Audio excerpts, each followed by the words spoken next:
স্বাস্থ্য ভবন গিয়েছিলাম, আমাদের দাবি সমস্ত কিছু মেনে নিয়েছে। আমাদের 15,000 টাকা দাবিতে আজকে আমাদের স্বাস্থ্য ভবন যাওয়ার কথা ওনারাই বলেছিলেন। আমরা আজকে ডেট দিয়েছিল 21 তারিখ যাওয়ার কথা, আমরা যেতে চাইছি, আমাদেরকে পুলিশ আটকে দিয়েছে। কোথা থেকে আসছিলেন? আমরা হাড়োয়া ব্লক থেকে আসছি। কতজন আসছিলেন? আমরা 203 জন আছি।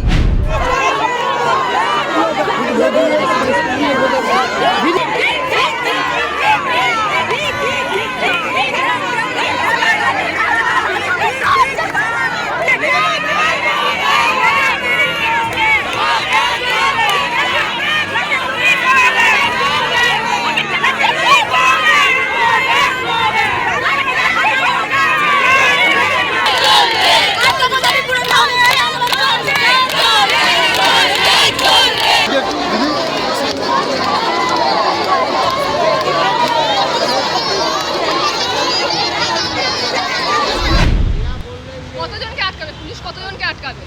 87,000 আশা আছে, মাত্র 2,000 আশাকে আটকালে কি হবে? কি করবে পুলিশ? পুলিশ কিছুই করতে পারবে না। পুলিশ দিয়ে করছে, আবার সিভিল দিয়েও আমাদেরকে হেনস্থা করছে, সিভিল দিয়েও করছে। কিছু করতে পারবে না। আজকে যে দ্রব্যমূল্যের বাজার, সেই হিসেবে সরকার তো দেখা উচিত আমাদের কি হয়। মাইনে 4 মাসের আমাদের মাইনে বাকি, বেতন আমাদের বাড়ে না, ঠিক আছে, আমাদের মৃত্যুকালীন 5 লক্ষ টাকা সেটাও দেয় না। আর কাজের 24 ঘন্টা ডিউটি, আমাদের কোনো ছুটি নেই, সরকারি কোনো ছুটি নেই। সবথেকে বড় কথা যে এখানে যে আমাদের ছুটি নেই, 24 ঘন্টা, রাত 2 হোক তুলবে। কজনকে তুলবে? 27,000 জনকে তুলে পুলিশ রাখবে কোথায়? সরকার কোথায় রাখবে? 27,000 আশাকে তুলে রাখতে পারবে সরকার? 2,000 তুলে 5,000 তুলে 5,000 তুলে 50,000 আশা আসবো আমরা। আমাদের বক্তব্য নেই, আমরা তো দেশের নাগরিক, আমার তো বক্তব্য আছে, সেটা কেন স্বাধীনভাবে আমাকে বলতে দেওয়া হবে না? উনি দেশের নাগরিক, মন্ত্রী, পুলিশরা দেশের নাগরিক, যতই মাইনে বেশি পান, আমারও সমান বাঁচার অধিকার আছে এই দুনিয়ায়।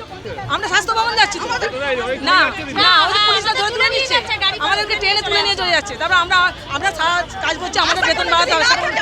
আশা কর্মী না থাকলে চলবে।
Arriving on platform number 1.